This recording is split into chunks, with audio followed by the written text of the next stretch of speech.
Mic लगा हुआ है। ये CCN हटाना है जरा यहाँ से। ANI का माइक क्यों? हाँ दिख रहा। मैंने कहा साइड में लगा लो, इतना औखा क्यों हो रहे हो? फिर इतनी औखा क्यों हो रही है? जा यार, वो कहाँ है गौतम?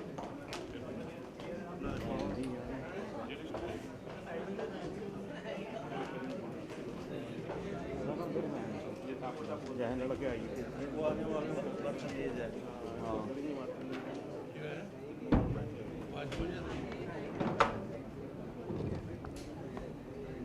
ये सारे पीछे कर देता हूँ। ये कह रहे मैं अपना वापस ले लगा, मेरा कोटा मैं अपना कोटा किसी और को देना। कहता अपना मेरे चेले है नहीं, तुझे धक्के ना कहीं जाते मेरे चेले मैं कहा ये तो मैं कहा काउंसिल को पूरा मौका मिलता तो उदों मौका। आज जो हमने आप लोगों को तकलीफ़ दी है कि दिल्ली से गुरुद्वारा मैनेजमेंट कमेटी का जो पिछले साल दिल्ली की संगत ने श्रोमणी अकाली दल बादल को जो सेवा दी थी, हमने उस दौरान चुनाव में कई अपने जो एजेंडे थे, जो हमारे कमिटमेंट्स थी लोगों के साथ, अपने मैनिफेस्टो में चोन मनोरथ पेपर में हमने लिखे थे और हमारी कोशिश रही है कि इस साल में हमने काफ़ी उनमें से अचीव करने की कोशिश करी है। आज की जो प्रेस कॉन्फ्रेंस है वो एजुकेशन के मुद्दे के ऊपर है। हमारे स्कूलों का जो स्टैंडर्ड था, जिस हालात में हमारे को स्कूल मिले हैं, वो बहुत ही, मैं समझता हूँ कि बुरी हालत में स्कूल हमारे को मिले। हमारे से जो पिछली कमेटी थी, जब वो चार्ज लिया स्कूलों का, तो उस वक़्त 44,000 के करीब इन स्कूलों में बच्चे पढ़ते थे और जब हमने पिछले साल चार्ज लिया तो 21,000 कुछ बच्चे इन स्कूलों में रह गए थे। सबसे बड़ी बात कि नर्सरी की एडमिशन, जहाँ पे गवर्नमेंट स्कूलों में आज एडमिशन मिलनी मुश्किल है, इन स्कूलों में कोई एडमिशन नहीं लेता था। पर हमें खुशी इस बात की है कि एक साल के अंदर जो जो हमने रिफॉर्म्स किए हैं, उन रिफॉर्म्स के खातर इन स्कूलों में बहुत बड़ा चेंज देखने को मिला है, क्वालिटी वाइज और quantity wise, education standard, sports के क्षेत्र में।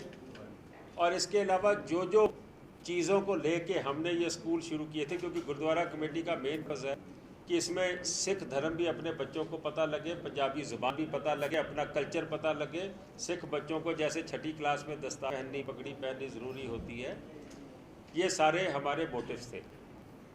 हमें इस बात की खुशी है कि एक हमने बहुत बड़ी कमिटमेंट थी 6 पे कमीशन की, जो हमसे पहले जो यहाँ पे जिनका कंट्रोल था, जिस कमेटी का, 2008-9 से उन्होंने पैसे भी ले लिए टीचरों से, स्टूडेंट से, लेकिन उन्होंने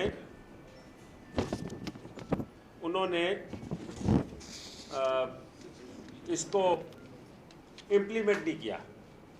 और हमने जो वादा किया था, इस महीने जो जून का महीना, हमने 6 पे कमीशन अपने स्कूलों में लागू कर दिया, गुरु Harkishan public school, number 1। Number 2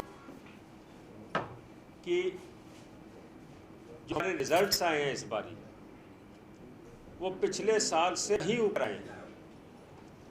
होता क्या था कि हमारे स्कूल फेस, हमारे स्कूल में कंपार्टमेंट्स, हमारे स्कूलों में 40 to 60 के बीच में परसेंटेज चलती थी। इस दफ़ा 90s को क्रॉस करने वाली गिनती बहुत ज़्यादा बढ़ी।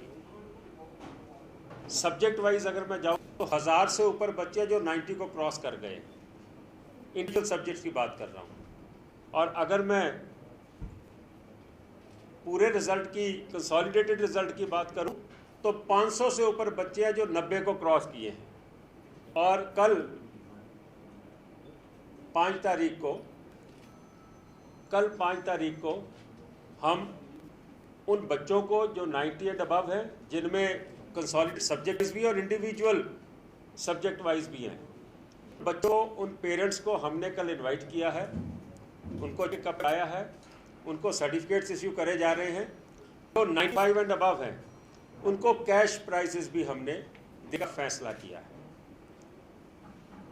मैं समझूं कि एक टीम वर्क है, एक सारी मैनेजमेंट कमेटी की तरफ कि जिसमें हम फिर स्कूल करें और जितनी अपॉइंटमेंट को पारदर्शिता के साथ की गई हो, क्योंकि हमें कमेटी मिली है, जब हमने चार्ज लिया है तो हमारे स्कूलों में मैं समझता हूं कि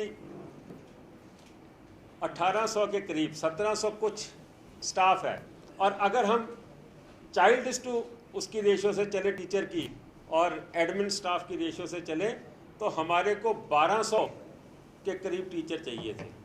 जो ये 600 का हमारे पास बल्क है, मैं समझता हूँ कि पिछली रजीम के दौरान कम से कम 150 करोड़ रुपए की तनख्वाहें जो हैं वो अनवांटेड एम्प्लॉयमेंट की वजह से, गलत अपॉइंटमेंट की वजह से, गलत सर्टिफिकेट्स के ऊपर अपॉइंटमेंट्स की वजह से, ऐसे हमारे पास सैकड़ों केसेस हैं।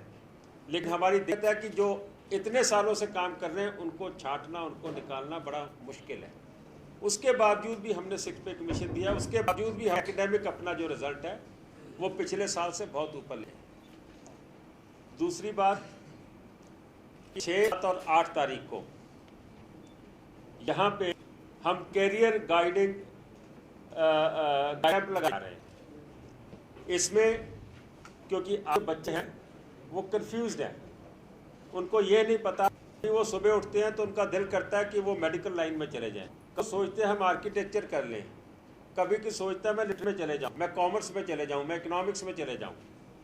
हमने उनके लिए कैरियर गाइडेंस कैंप का इंतज़ाम किया है जो चलेगा। इसके अंदर हमने बड़े बड़े प्रोफेसर, डॉक्टर्स हैं, जो फैकल्टीज़ हैं, को रोक किया है जो इनको आके काउंसलिंग करेंगी। इसके साथ हम बच्चों का एप्टीट्यूड टेस्ट भी रख रहे हैं कि एक बच्चे का बेंट ऑफ माइंड है, क्या वो मैथमेटिक्स की तरफ है, क्या वो साइंस की तरफ है, म्यूज़िक की तरफ है, किसी और एक्टिविटी की तरफ है, स्पोर्ट्स तरफ है। ये सारे बेनिफिट्स हमने, ये सारी जो काउंसलिंग है हम बच्चों को मुहैया करा रहे हैं। और हमारे को उम्मीद है, मेरा ख्याल है कि इसमें कम से कम नहीं तो 20,000 से कहीं ऊपर गिनती बच्चों की जाएगी जो इस कैरियर गाइडेंस कैंप में फ़ायदा लेंगे। स्पोर्ट्स के क्षेत्र में जो हमारे बच्चे एक्सेल किए हैं स्टेट लेवल में, नेशनल लेवल में, हमने उनकी फ़ीसें भी माफ़ करी हैं और जिस गेम में हैं उसका इक्विपमेंट भी उनको प्रोवाइड किया है। और अभी जो 95% से ऊपर है हमारे स्कूल में बच्चे, हम उनको उनकी ट्यूशन फी टोटल माफ़ कर रहे हैं।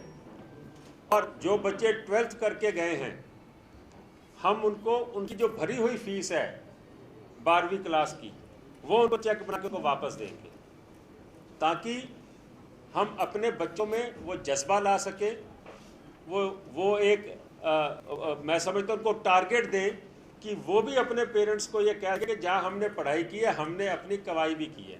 और वो जो चेक भी है बच्चे के नाम का देंगे, बच्चे ये कहें अपने माता पिता से ये मेरी कमाई है, आप मेरी फ़ीस भरें अगर वो स्कूल में कर रहे हैं। So we are doing everything कि किसी तरीके हम अपने बच्चों को एक किक स्टार्ट दें, उनके अंदर एक जोश पैदा करें, उनके अंदर एक लगन पैदा करें, क्योंकि विदाउट एजुकेशन सर्वाइवल आज की दुनिया में बहुत मुश्किल है। हम लेटेस्ट जो टेक्नोलॉजीज़ हैं अपने एजुकेशन इंस्टीट्यूशन में उसको इंट्रोड्यूस कर रहे हैं, जो बढ़िया से बढ़िया फैकल्टीज़ हैं उनको रोप इन कर रहे हैं।